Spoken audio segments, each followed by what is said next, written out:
Hello. In this 1.20.1 Forge mod pack development video, we're going to be going into specifically about LootJS actions. We're going to answer the one question, once the loot modifier runs, what can we actually do with the loot? Specific actions always operate on the current loot pool, can be chained, or executed in order, and at least one action is required per modifier. If you find this sort of content informative, I would definitely appreciate a like and comment. Also, always looking for questions to make future videos from. In addition, I would be grateful for a subscription, and also please turn on notifications to make sure that you never miss a future upload. In addition, thank you to Bisect Hosting for supporting my channel. They offer fantastic Minecraft server hosting for Minecraft in addition many other games. In regards to Minecraft, you can pre-install over 2,300 Minecraft mod packs automatically, and there's plenty of great benefits to the service. So I highly recommend you check out my affiliate link in the description below.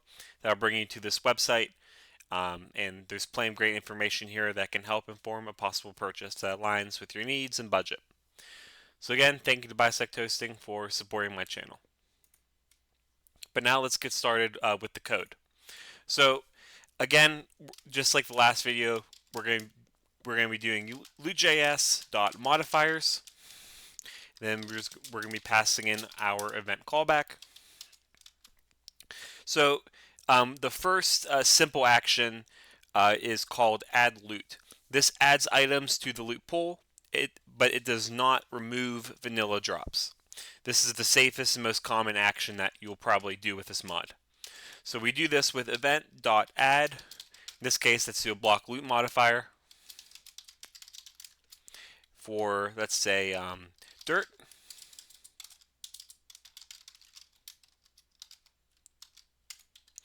And then we're going to chain on the addLoot function. Let us add diamonds.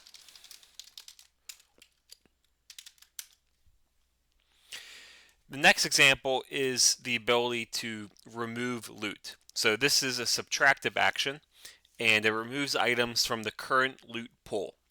You almost always see this before a replacement system. So here in this example, let us remove flint from gravel. So we can do that with event.add, again, block loot modifier, Minecraft gravel, and we're going to do remove loot, and we're going to remove flint.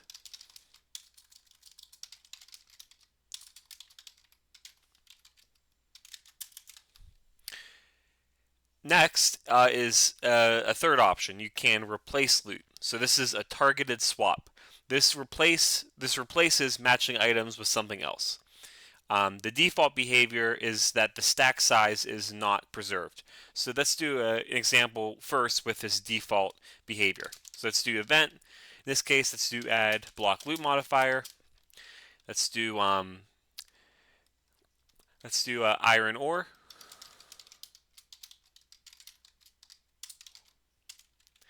Here, and let us call the replaceLoot option. Let's replace iron with gold. So the first argument is the thing you're replacing it with. So Minecraft raw iron. And then the second argument is what you're replacing it with. So Minecraft, let's do raw gold. Let's do a second example here that actually preserves the stack size version. So here, let us do event.add block loot modifier. Let's do redstone ore.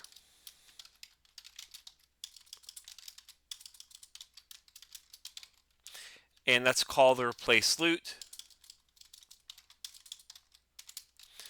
with, let's replace redstone with, let's do lapis. And we can pass in the third argument being true. So here, this preserves the stack size version. Next is a more advanced example. This function is called addAlternativeLoot. This is a first success win type of logic. Only one item can be added. loot entries are evaluated in order, and then the first condition that passes, the item is added and no further action is taken. If nothing passes, nothing is added. So let's do event dot, let's mess with cool or in this example. So let's do Minecraft cool or. First, let us remove all loot from it. So we can do that with ingredient.all.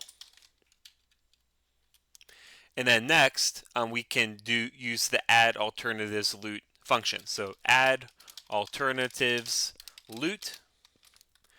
And then inside here, we can pass in a list. So first, let us try an apple. So let's do loot entry.of Minecraft apple. And then we can specify the chance by doing when, chaining that on. When the chance, we're just going to use C. C equals random chance, and let's do 0.25. And then if we're doing multiple, we need to separate them with a comma. So let's also do loot entry.of Minecraft, let's say emerald. And we can make that with c.random chance. Let's make that 0.1. And let's do one final item here. So let's do loot entry.of. Let's do a stick. We can chain on that method, chain on when.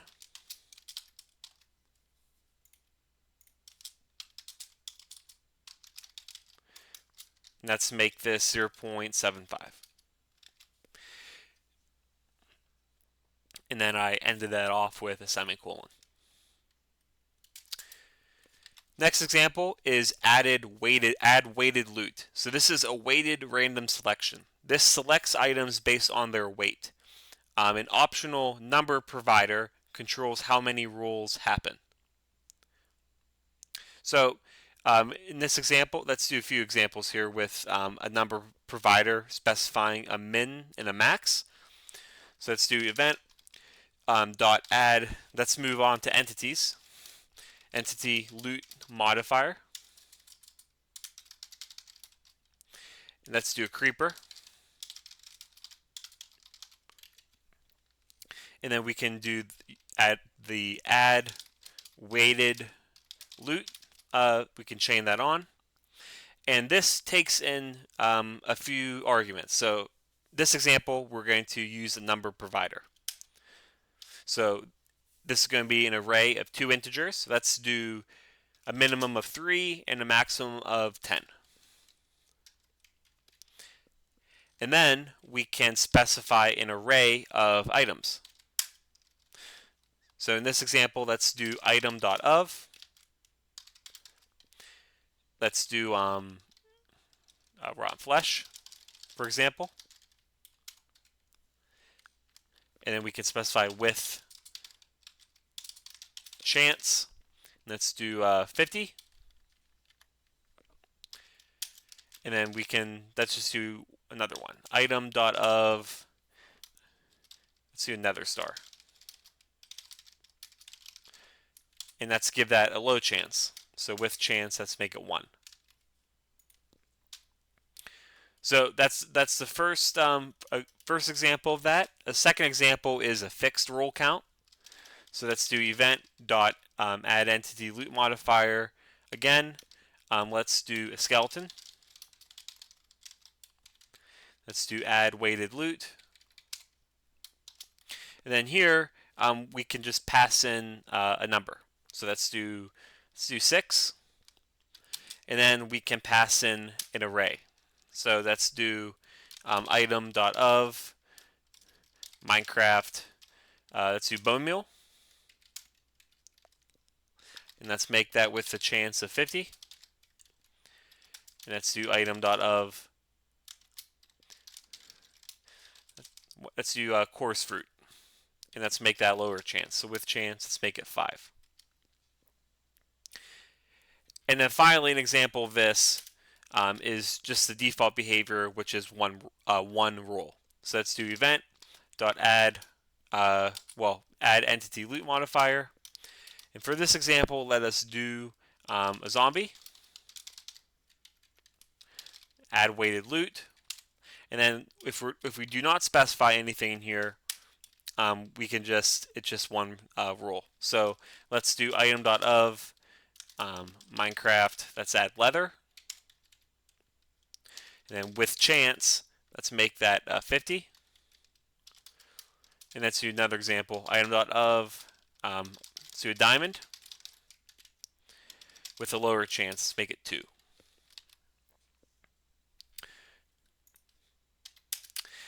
Next example is the modify loot. So this allows you to mutate existing drops. It runs a callback for each matching item, and you must return the item stack itself. So in this example, let's do event.addLoot type modifier. In here, let's do an entity. So an entity loot type.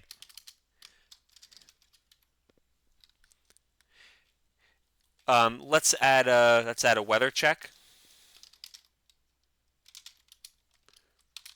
So a weather check, basically it checks a specific condition. So raining equals true. And then we can call the modify loot. We can chain that on. So here, this takes 2 arguments. So first is the ingredient. In this case, let's just do all of them. And then the second argument is the callback. So that's called item stack. And then inside here, let's do item stack dot set count. And then we can multiply by 2. So item stack dot get count. So that's the get function times 2. And then we return the item stack.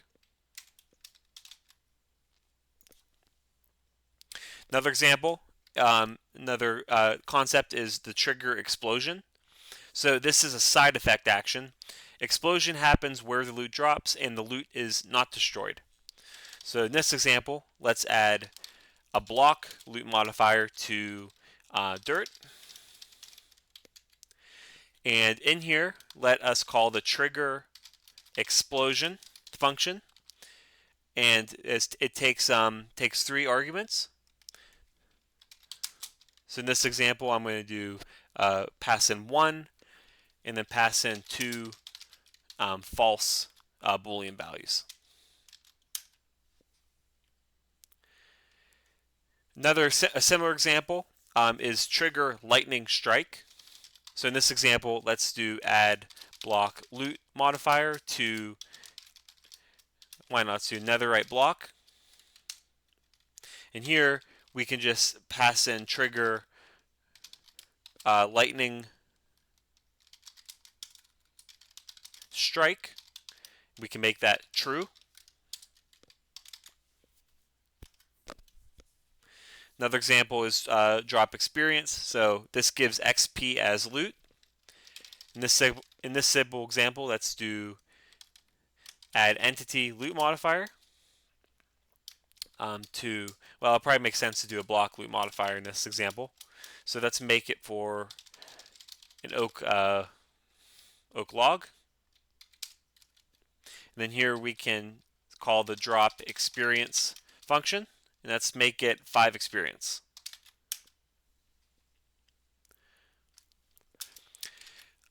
Another important concept is the pull function. This is a dynamic custom loot pull. This is probably the most powerful action in the add-on mod. You effectively create a mini loot table in the code itself. So in this example, let us add loot to a creeper in a jungle biome. So let's do event dot add entity pull or loot modifier. Let's make it a creeper, as I said. and we can chain on the pull function. It takes a callback as well. And inside here, first let us add 1 to 3 roles to it. Pull.roles. And then we can do 1, 2, 3. And then we can add more details about the pull itself. So pull.randomChance, let's make it 25%. We can chain on the OR function. So it's two options here. First, the creeper could be in a jungle, or it could be in a light level of 0 to 7. So when you do OR, you need to pass in another callback. So here, let's do or.anyBiome. Let's make it a jungle. And then let's do or.lightLevel. Let's make it 0 to 7. And then if it's successful, we can add the loot of a diamond.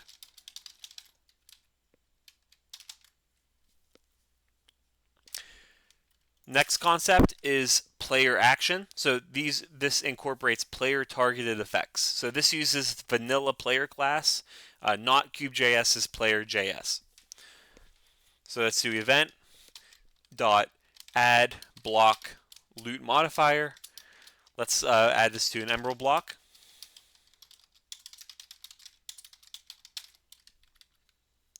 And then we can specify the player action. And then we need a player callback in there.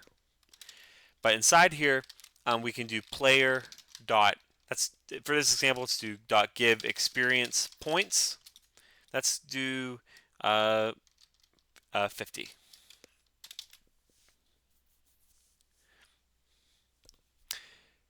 The final example here is the apply function.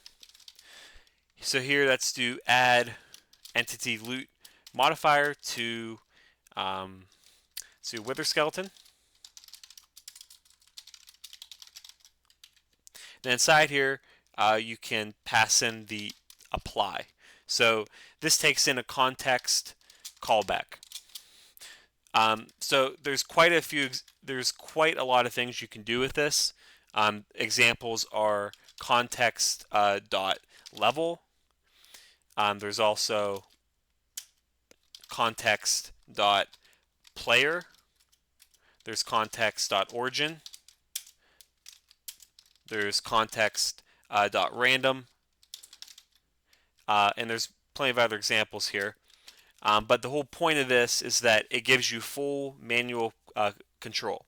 So you should really only use this when built-in actions are not enough, and probably won't be that common. The mod does a really good job in giving you a bunch of different things that you can do. So anyways, this video was an overview of specifically with LootJS actions for 1.20.1.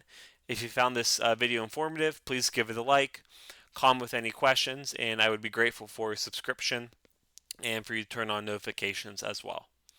Also, thank you to Bisect Hosting for supporting my channel. Feel free to check out my affiliate link.